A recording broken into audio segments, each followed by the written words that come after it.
Hello and welcome to this special report from Black and White on the issues of today that are important to all of us. In this special report, you will hear from important people who are knowledgeable about the subject matter we're going to discuss so you can keep abreast of the important issues of today. Now, let's go to Dan and Daryl.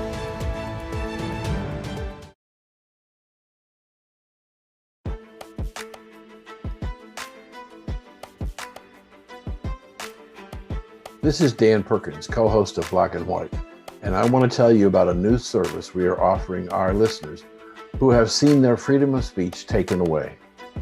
We want to give it back to you. Join the conversation again by stepping on the American soapbox and tell America what you think about the issues that are confronting America. Join the conversation. It's free. Go to blackandwhites.us/America's Soapbox. The rules are simple. Not longer than 3 minutes, no attacks, racial or others, on other people, and no uncivilized language. Think about what is bothering you. Then get out your camcorder or your smartphone, write a script, push the record button. Check that you comply with all the rules, and if you think you do, log on to blacksandwhites.us/America's Soapbox and upload the link to your message. Check back with us in a few days and see if it's available for everybody in America to watch. Tell your friends and family to take their turn on the American Soapbox. I'm Dan Perkins.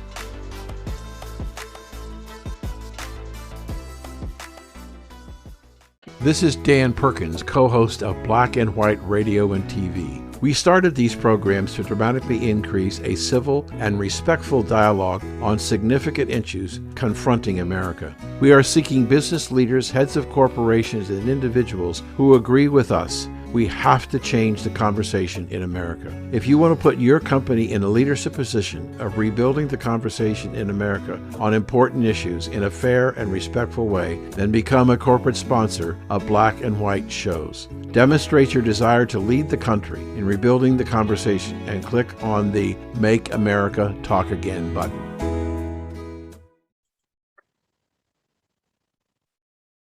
Hello and welcome. This is Dan Perkins, and this is Black and White Special Report. We're going to talk to you today about really one important issue, and that is the vaccine and the vaccination of children and masks for children. But we have some other things we want to say. So first of all, thank you. We got our numbers through August 15th, and we have trackable, verifiable 3.75 million people who listened to the show over the previous 30 days. What's equally important in the radio industry, we had over 560,000, let me say that again, 560,000 unique listeners for those shows. But it's going to get even better because 2 weeks ago, not including in those numbers, we introduced my old friend and his radio show to our network, Bill Martinez Live.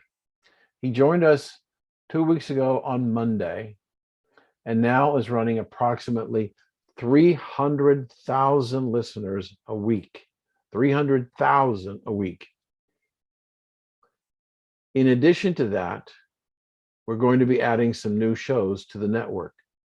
Shortly after Labor Day, we're going to add Charles Butler with the Reality Check from Chicago and his perspective as a Black man dealing with Black rights for over 40 years.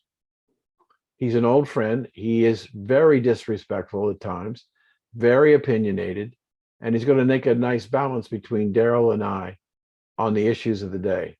You'll enjoy him, listen to him, so look for it. Charles Butler joining our network with the Reality Check come after Labor Day. In addition to after Labor Day, we're going to pick up Erskine Overnight, who is a historic and longtime weekend radio broadcaster syndicated in over 90 cities. He's going to bring his show on Saturday night and Sunday night to Black and White Radio and TV. You're going to be able to hear what he has to say, and we're going to open up new listeners to him. But as they say in the television commercials, we're not done yet. We have some other exciting things that we're working on that we hope to be able to announce to you in late September, hopefully. They're going to be exciting, and they're all going to be expanding the network and expanding the opportunities for people to watch us have open, fair, free, and civil discussions about the issues. And speaking of the issues, there's a couple of things I want to talk about. We're now looking at September 20th or so of being able to get our third shot for the Pfizer or Moderna vaccine. Why? Because the scientists are now telling us that the longevity of the vaccine has been reduced by a third, and that when they originally thought we may not need a recharge, they're now saying, or did say, that we need it probably in 8 months after we got our shots. Now, the medical science is saying 6 months. So we're going to be looking at making another decision that after the 6th month of our 2-shot regimen, are we going to take another shot in our body for a vaccine that many scientists are now saying today is waning in its effectiveness? Why is that important? Because it's the only alternative we have for the spreading Delta variant. More shots, more shots. Is that what you want to do? Ask yourself, do you want another shot? Are you going to take it? What decisions are you going to have to make in order to take that third shot? And what you don't know is, are you going to need a 4th, 5th, or 6th? Many scientists are saying that it's past its usefulness and that the Delta variant is not being affected by the shots. We are told now, think about what we were told. When the vaccines were being developed, we were going to have a situation where we hoped that we're going to be able to protect ourselves. Couldn't say how long, but believed for a long time. But that didn't work. The scientists are telling us now that maybe 6 months. You know, if it goes from 95% to 65% in 6 months, what if we don't get the vaccination booster shot and 6 months later? Have we lost another half? Are we down to a third protection? Nobody seems to or wants to answer the question. Now, we know that we were told that if we took the shot, we would be protected. But there is more and more evidence that people who get the shot can still get the virus. We're being told that if we get the virus, it will be less effective. We may get sick, we won't get deathly sick, and we won't have to go to the hospital. Yet there are people who have had the shots that are getting the virus and are winding up going to the hospital. What's happening is we don't know who we can trust or what we can believe. And that's a big problem. It's a big problem because for the most of the mainstream media, your thoughts and the information that you're getting is come from US sources only. Daryl and I made the decision when we decided to do this show that we want to be able to provide you, our listeners, with the best possible accurate information we can get. That's why we went to London to get one of the European experts on the masks and the viruses. Let me speak a little bit about masks. We are told that we must wear a mask. Now we have to wear a mask outside because even though we've had the double vaccination, we can still get the virus. We are being told that it will be, they believe, less difficult for us to recover and less life-threatening. But it appears that more people are being infected by the corona spinoff, the Delta virus. So maybe not as many people are getting deathly sick, but a number of people are getting sick. And if the CDC is correct, that once you get the shots, you can still get it and pass it on to other people. A lot of Americans and a lot of scientists are asking the question, why are we doing that? Why would you want to do that? We do know that we were misled when the FDA was considering the approval of the vaccine from Moderna. We were told that the vaccine from Moderna and Pfizer were going to be good for us for an extended period of time. Now that we know we can get sick from it, in fact, we're more susceptible to getting the virus than if we didn't have it, more and more people are beginning to wonder, why should I take it? What's the benefit to me if I have an increased chance of getting the vaccine? What's the benefit to me if I find out that I can get the infection and I could be out of work for a while? So people are now faced with the dilemma. Come September 20th, are they going to take the third shot? I don't know. Nobody knows for sure what the reaction is. But I think we have to also couple that with masks. We were told now we have to wear a mask outside in the fresh air. You have to put on a mask if you want to go outside your house. Oh, by the way, you need to wear a mask in your house also. So that concerned us a great deal. So we looked for people, doctors and researchers, who had studied masks, and we were most concerned about the implication of the masks being used by children down to at least 4 years of age. So we found Dr. Margareta Grease Beeson out of London, who is a researcher. She's an MD and a PhD in pharmacology, and she is treating people among her practice who have COVID-19. She told me a startling fact. They had a patient that over a year ago had COVID-19, survived, and had antibodies in their system. They took the double shot vaccine in March, and she has COVID-19 again, but no antibodies in her system to fight it. Nobody seems to know where it went or how it left, but it's very puzzling. And I realize it may be only one case, but perhaps others will be reported. It's important then for us to bring to you the best possible information that we can find so you and your family can make the best decision possible. Joining us today is Dr. Margareta Grease Beeson, who is a research person in both Frankfurt, Germany and London, with a specialty of masks and treating young children.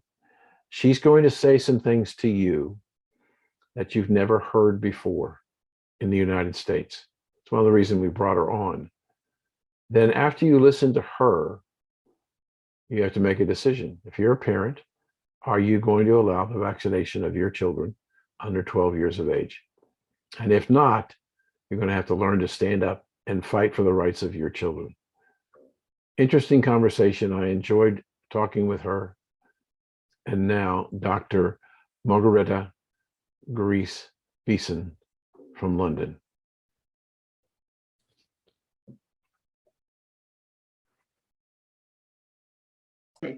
Yeah, neurologist and neurophysiologist. And I trained in Germany, medical school in Germany, but specialty training in New York at New York University and Mount Sinai Medical Center.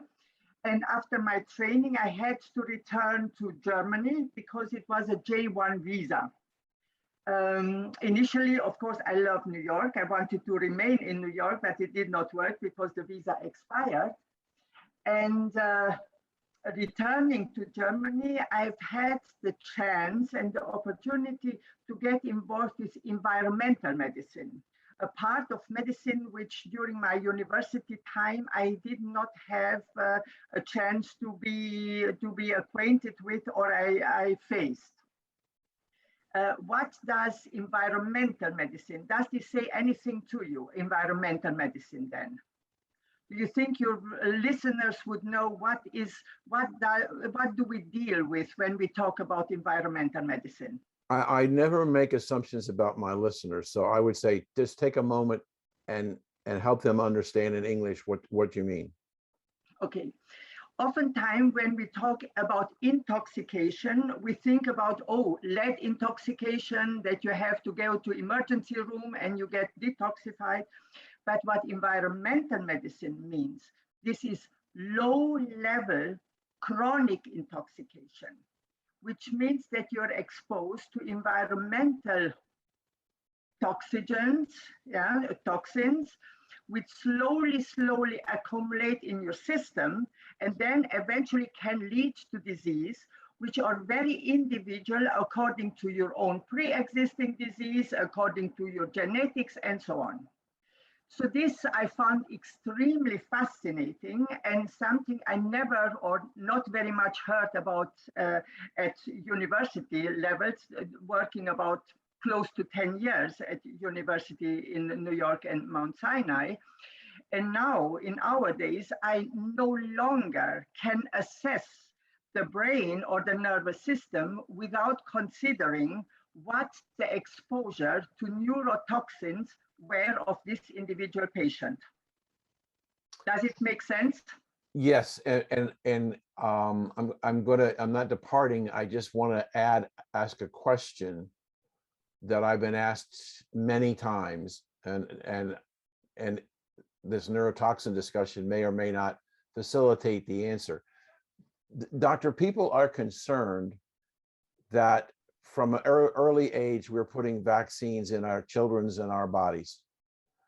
And now we've put in, for many, almost 150 million Americans, and I don't know how many millions around the world, we put in a couple of vaccines, and now they're talking about we have to have a third booster because the effectiveness of the vaccine had declined almost 30% in 8 months. So my question to you, doctor, with that as background, do we have a situation that these neurotoxins could come as a result of all the vaccines that we're putting in, including flu vaccines and everything else in the body? Can it compromise the body? The thing is then that it is a slow quantity from many different angles. So I would not pick out just the vaccine as one of the main culprits, but rather it is one of many factors. And in general, it's almost the analogy you could use. If you have a glass or a bottle, whatever, you have your own genetics, you have your own childhood disease, you have all the things that can happen in your life. You're ill or you're sad for a few days, but you have a huge space of compensation and you overcome it. However, with time and with age, they accumulate and your bottle or your glass gets filled. Right.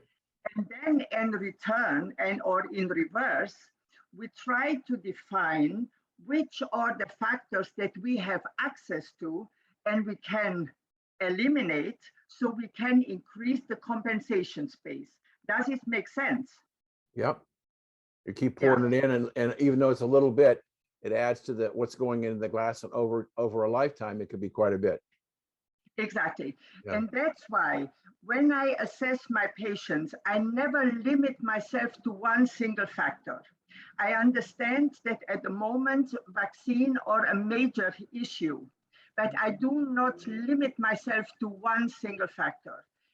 One very important factor was as well the masks, or still is, because the good stuff, the oxygen, there is nothing more important for any cell of our body is the oxygen, which literally within 3 to 5 minutes, if you don't get it, you will faint and nerve cells will die.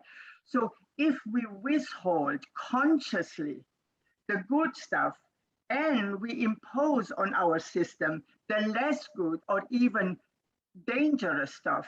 This does not make medical sense. Okay. All right. Do you understand what I want to say? Absolutely, I do. We're speaking with, I'm going to try and get this right, Dr. Margaretta Grease Bryson from London. And she is, I want to ask you a little bit. You're a consulting neurologist and a neurophysiologist, Physiologist. and also That's have a right. PhD in pharmacy. How did you put the three together, by the way?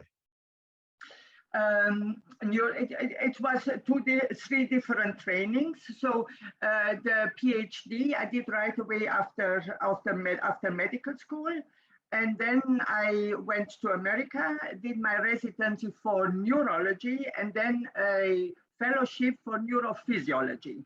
So yeah, it's just a Okay. little extension. Now, our audience needs to know that you're one of the experts that people call on in Europe. And specifically, you've been somewhat outspoken about the utilization of masks. You started to talk about the importance of oxygen. One of the things that we talked about before you came on the show was this idea that we want to put masks on children down to 4 years of age. And you have some fairly strong opinions about that. Talk to us, please. Yeah. This is Dan Perkins, co-host of Black and White Radio and TV. We started these programs to dramatically increase a civil and respectful dialogue on significant issues confronting America. We are seeking business leaders, heads of corporations, and individuals who agree with us. We have to change the conversation in America. If you want to put your company in a leadership position of rebuilding the conversation in America on important issues in a fair and respectful way, then become a corporate sponsor of Black and White shows. Demonstrate your desire to lead the country in rebuilding the conversation and click on the Make America Talk Again button.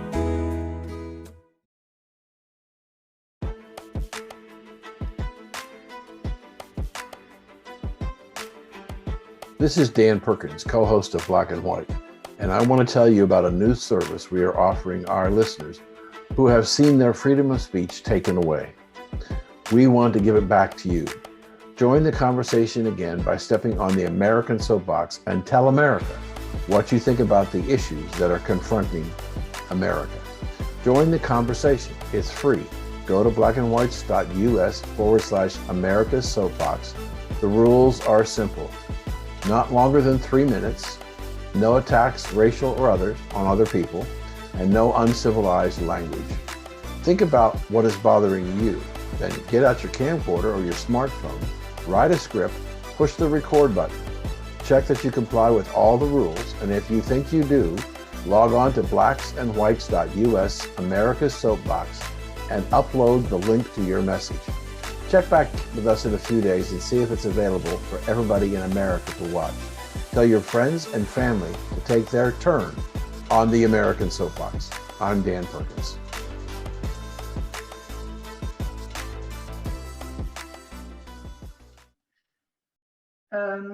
After the first video I did, which was quite innocent, I did not even think that I could get any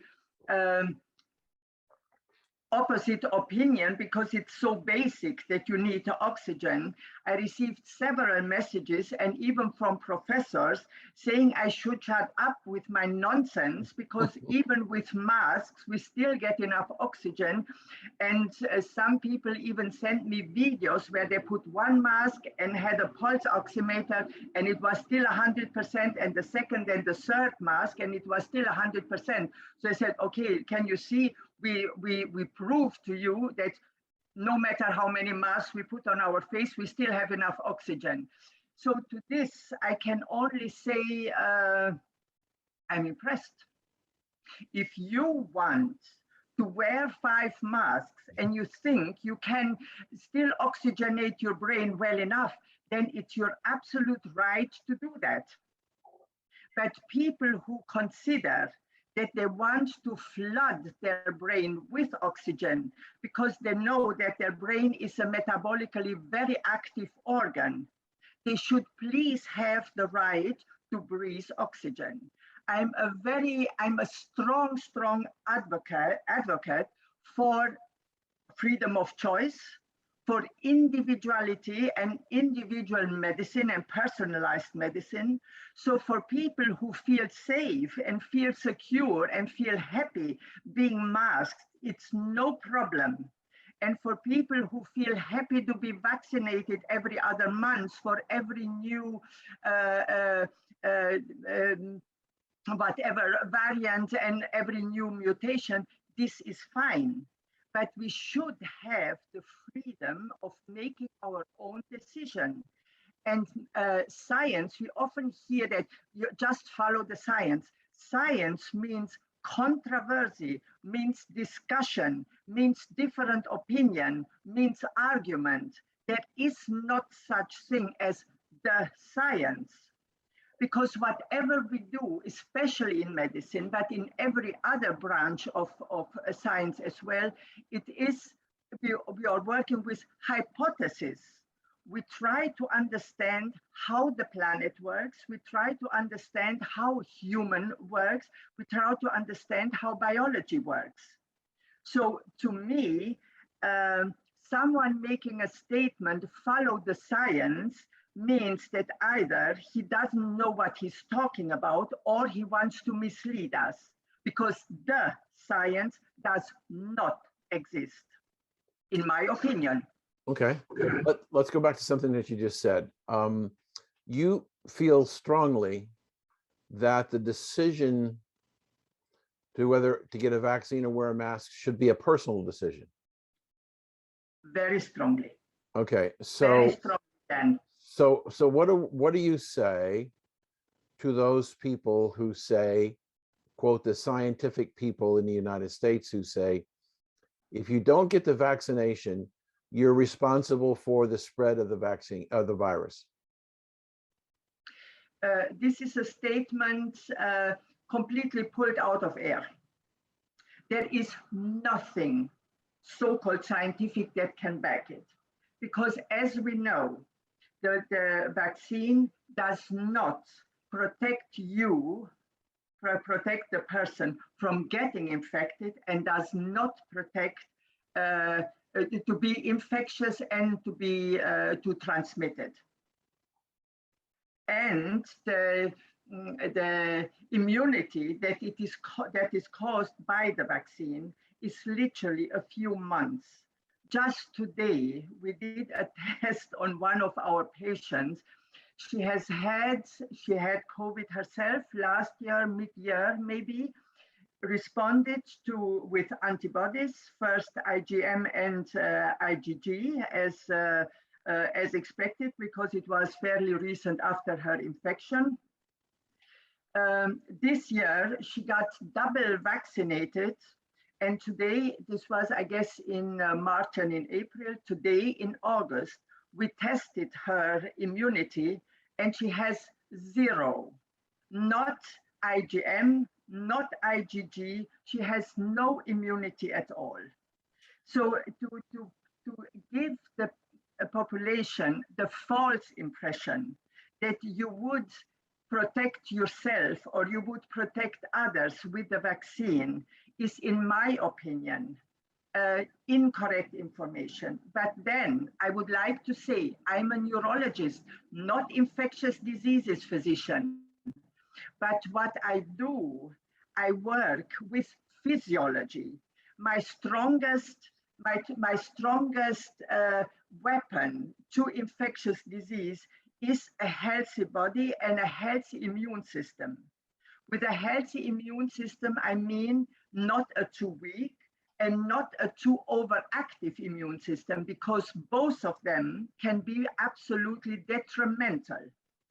If a too weak immune system is faced with a virus or a bacterium or whatever offender, and does not have the strength and the capability to respond or to fight back, yes, you will get ill or severely ill. If you have a too active immune system, in COVID especially, we knew it from we know it from last year, is the so-called cytokine storm, which the immune system absolutely gets crazy and as well can have detrimental effects. So in my opinion, or in my experience of the last 30 years of working with patients, not infectious patients, because I'm a neurologist, but I get to see a lot of long COVID. So practically the consequences of a not well responded to, or the consequences of the nervous system for after COVID. And of course, after COVID injections, meaning the vaccine. I can't. Excuse me. Yeah. So, So brain, I would like, and you know, a young brain has the highest learning capability. So we cannot say, well, if what you don't learn at age 7, you can learn age at 20. It's not the same. The younger the child, the higher the learning capability is. And the earlier we want to reduce this child's oxygen supply, the more, you know, oftentimes it is called, well, you can do damage to the brain. That the word damage is a very heavy word. So it's that you definitely prevent this most important organ of a human being to work and to function at its optimal capability. And I think this is a crime for children. No discussion. I do not need any kind of clinical trial to show this, because there are quite a few publications, and then they are again contradicted. Well, the way that you measured it was not the right machine or the right measuring machine that you used. I do not get into this kind of discussion. I think the brain to function needs oxygen, and the younger the brain, the more it needs. And if it does not get enough supply, its function will be suboptimal. There are quite a few the anecdotal evidence that children, their grades lowered quite significantly. And there are some schools which literally give very generous kind of grades, just not to show that there is a drop in school performance.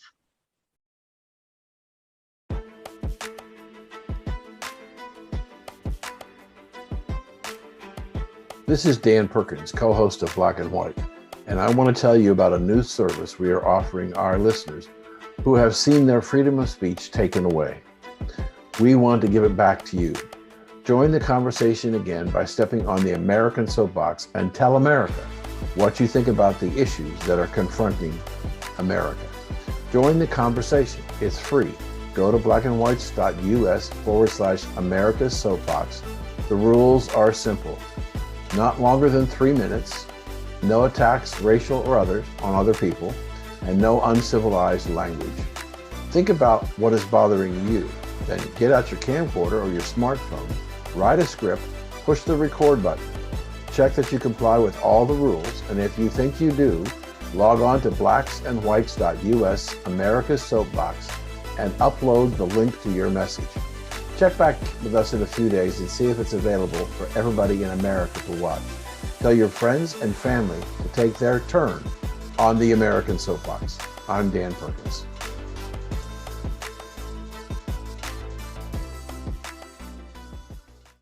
But to make sure that, I just want to go back.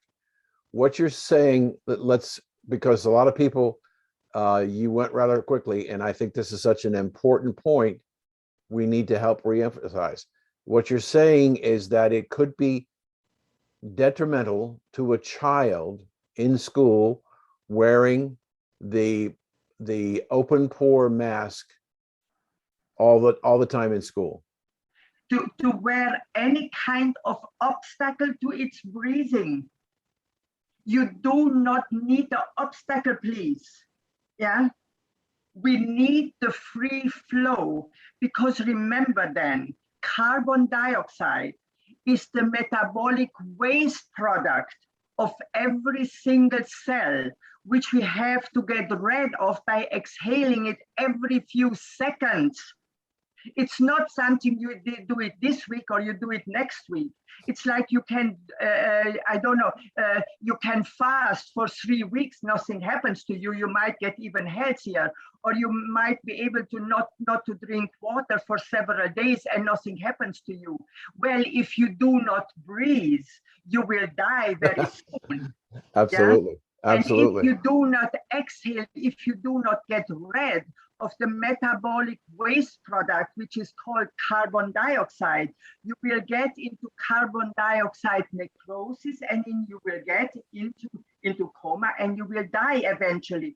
But of course, this does not, the mask, a simple mask does not get to this degree. So I hope that your audience will not say that, oh, the neurologist said that you will die when you take a mask. This is not what I say. It's that carbon dioxide is something that we have to get rid of. We have on fresh air, we have a concentration of about 0.04 parts per million of carbon dioxide. When we have the mask, or when we have an obstacle, or especially on the FFP2 mask, I think you noticed as well, or everyone noticed, when someone comes with a very well closing mask, when they start to talk or when they inhale, you see how they inhale back their exhaled air. Did you ever see that? Mm-hmm. When you can really see. So practically, what you were just trying, or your lungs try to get rid of, no, you re-inhale it again, please. And you do not, you know, whenever for this kind of basic physiology, when clinical trials are demanded for, this means that either you want to buy time and you want to fool the population, or you literally do not know what you're talking about. Because for basic physiology, we do not need a clinical trial. And there is nothing on this planet more basic than the breathing physiology, which requires to inhale oxygen and of course the other components of fresh air, and to exhale your carbon dioxide. Okay, terrific. Now let's I've been reading recently that there are people who are like you, who are opposed to having school children wear masks, and their concern is what is going to be the long term, and you touched on it just briefly, what's going to be the long term impact on the development of our children if they're in essence starved for oxygen? Okay, so this here we get ourselves into an area of speculation because no one can predict. But on the basis, again, on the basis of physiology, you can have a fairly clear outlook. Number one, as we said before, that this brain, which is supposed to learn as much as possible, and the learning curve is for a child or in young adolescents at the highest speed. But you did not learn at age 12, I don't think you're going to learn at age 40. Or you're going to learn with a very much bigger effort and a very much longer time.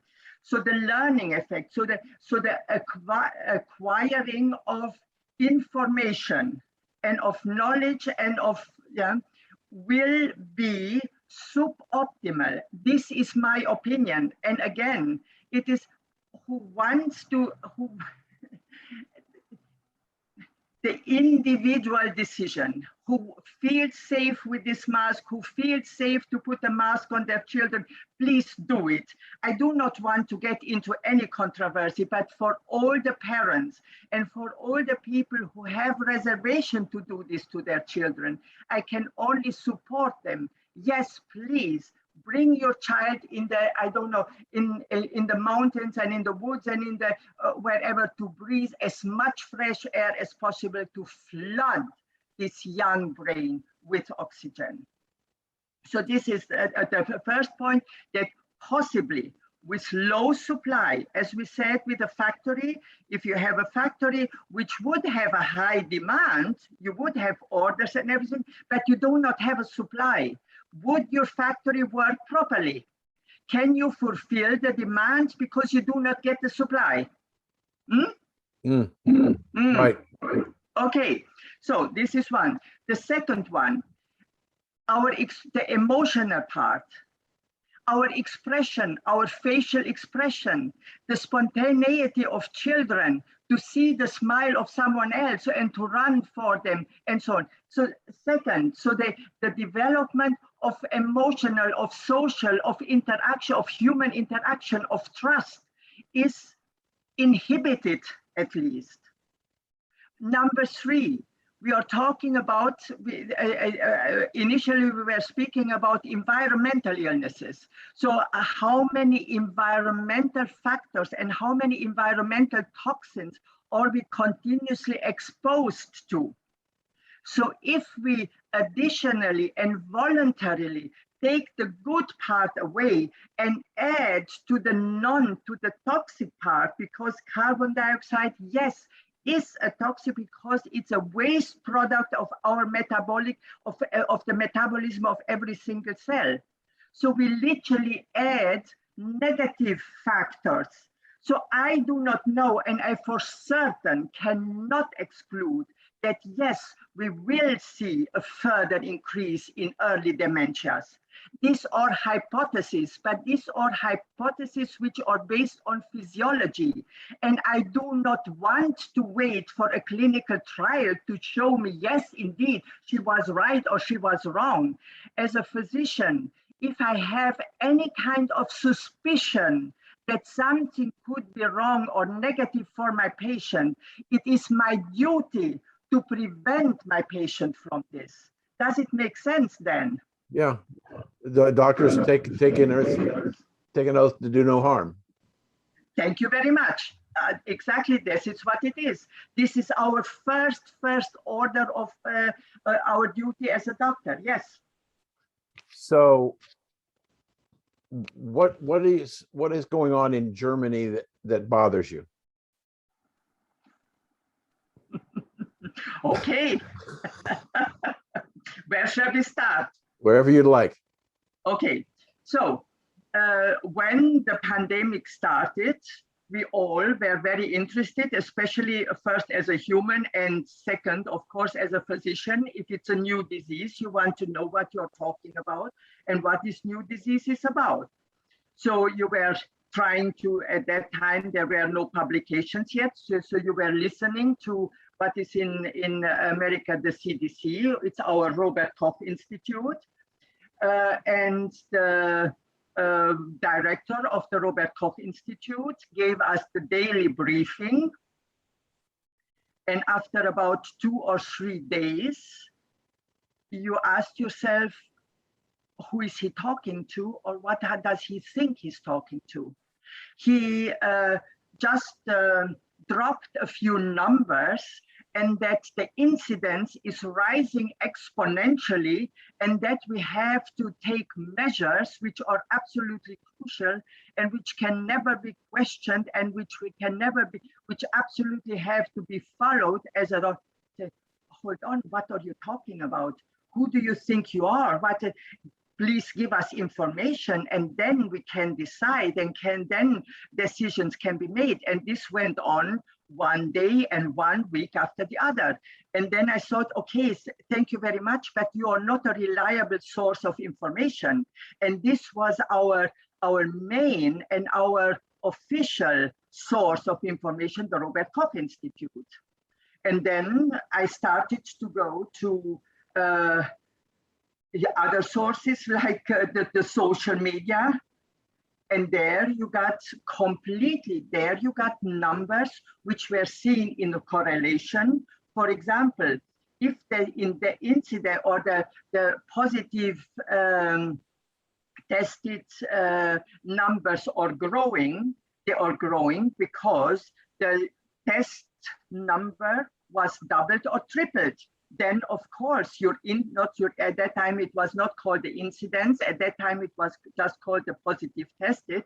Of course it doubles and triples as well, but it is not a exponential rise.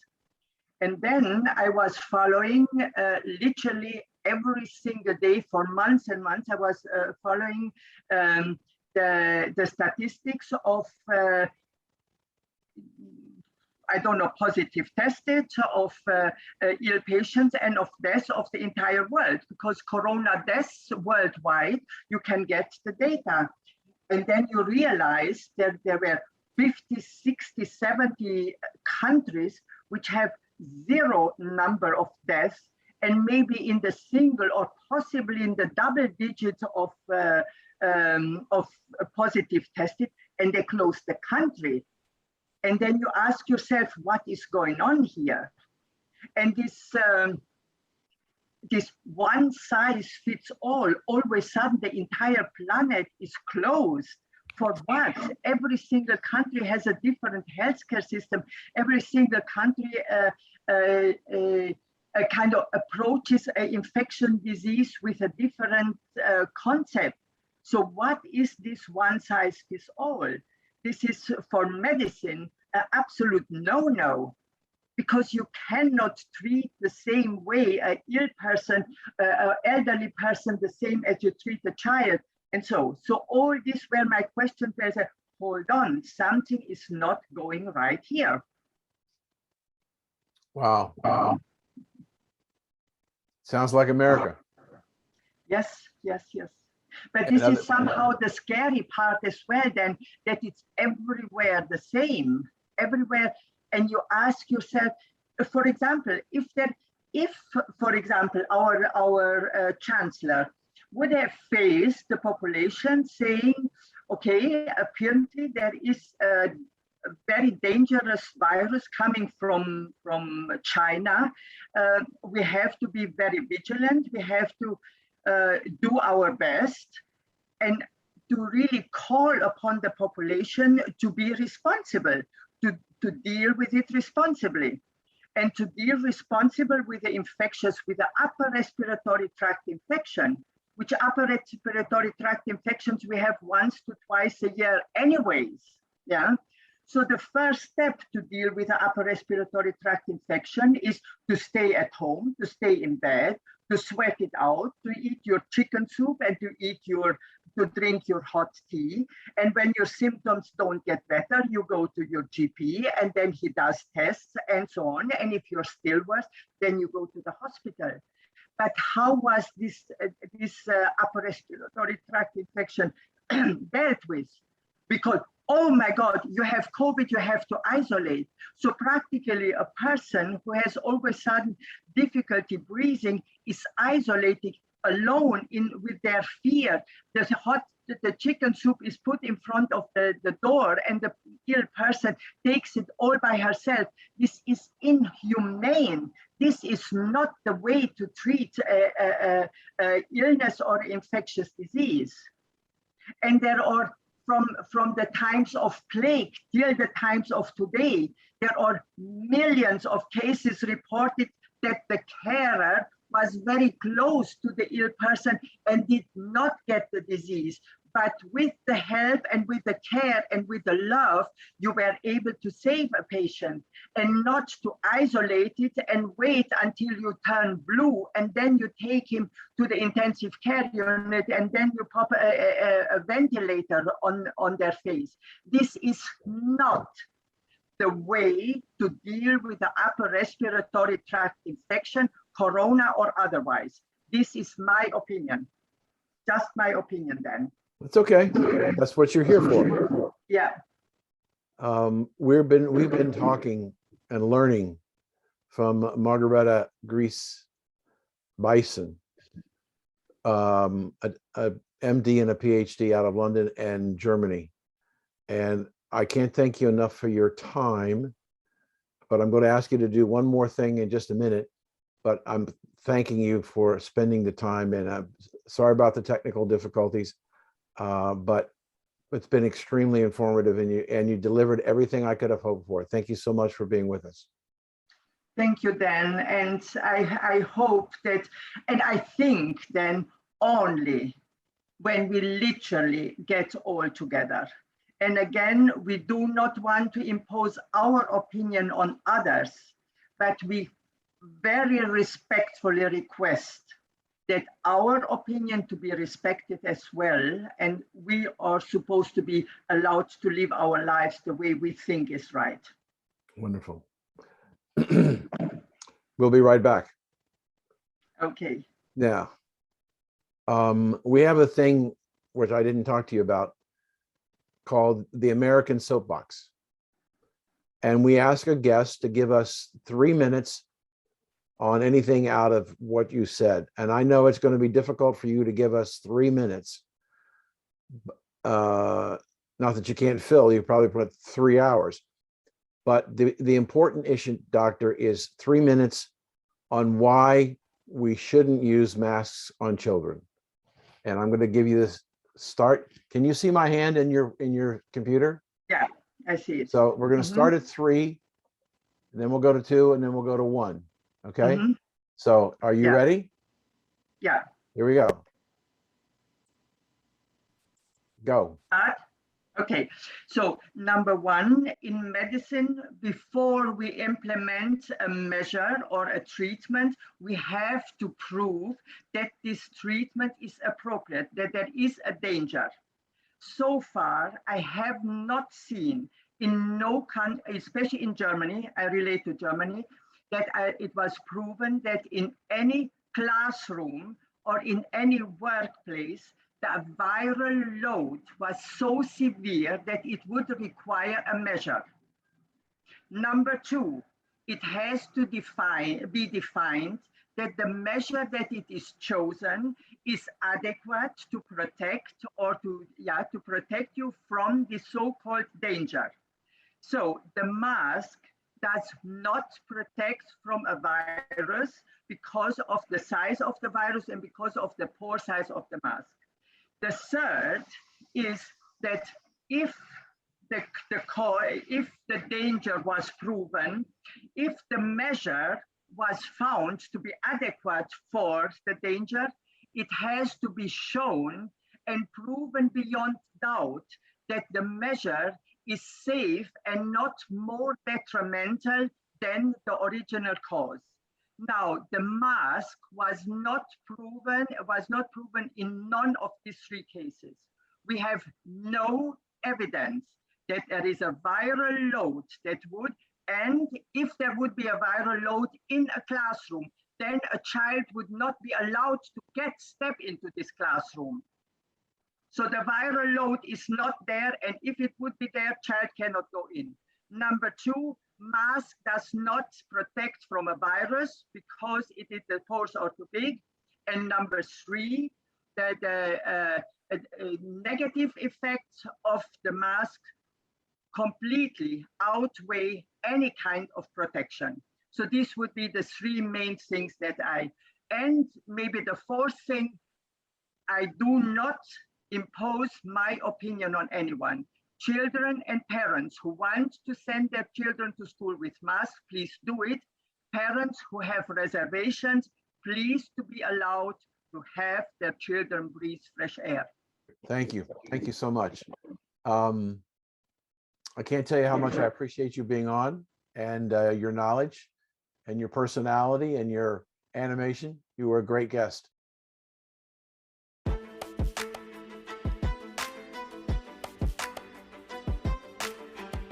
This is Dan Perkins, co-host of Black and White, and I want to tell you about a new service we are offering our listeners who have seen their freedom of speech taken away. We want to give it back to you. Join the conversation again by stepping on the American Soapbox and tell America what you think about the issues that are confronting America. Join the conversation. It's free. Go to blackandwhites.us/America's Soapbox. The rules are simple. Not longer than 3 minutes, no attacks, racial or others, on other people, and no uncivilized language. Think about what is bothering you. Then get out your camcorder or your smartphone, write a script, push the record button. Check that you comply with all the rules, and if you think you do, Log on to blacksandwhites.us, America's Soapbox, and upload the link to your message.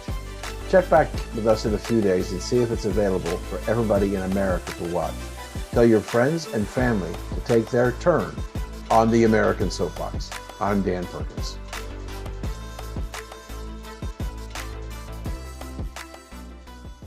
This is Dan Perkins, co-host of Black and White Radio and TV. We started these programs to dramatically increase a civil and respectful dialogue on significant issues confronting America. We are seeking business leaders, heads of corporations, and individuals who agree with us. We have to change the conversation in America. If you want to put your company in a leadership position of rebuilding the conversation in America on important issues in a fair and respectful way, then become a corporate sponsor of Black and White shows. Demonstrate your desire to lead the country in rebuilding the conversation and click on the Make America Talk Again button. Thank you for joining us today for the special report from Black and White. If you missed any of this show, go to blacksandwhites.us, click on the archive section, and you can hear this show and many others. Thanks for joining us on Black and White, where America speaks.